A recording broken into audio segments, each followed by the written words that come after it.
د الله د رضا لپاره یو 10 روپۍ خیرات خو راکړه ورور. مننه کور ودان ښایست. دا ډېر کوه.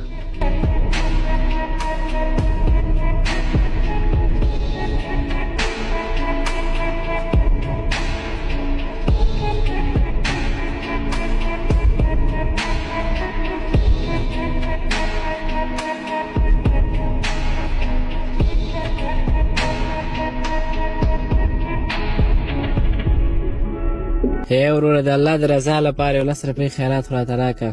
وروره پیسې خو درته در کوم خو یو پوښتنه هم درنه کوم. هدیرې ته د دعا لپاره لاړم هلته مې ته وکتلې. همدارنګه روغتون ته لاړم د مریض پوښتنې لپاره خو چې کله د باندې وتلم هلته مې ته وکتلې. او اوس راغلم مسجد ته د لمانځه لپاره خو چې دلته م د باندې وتلم دلته مې ته وکتلې. ته ولې بازار ته نه ځې؟ په بازار کې ډېر پیسهداره خلک راځي او تا سره به ډېر کومکونه وکړي د تا به ژوند جوړ شي. او دلته خلک خپل د ګناهونو د مغفرت لپاره راځي او الله ته ژاړي. او په هدیره کې ټول خلک خپل د مړو په حال ژاړي او دعاګانې ورته کوي. او همدارنګه روغتون کې ټول خلک د خپل د ناروغانو په غم کې ډوب وي.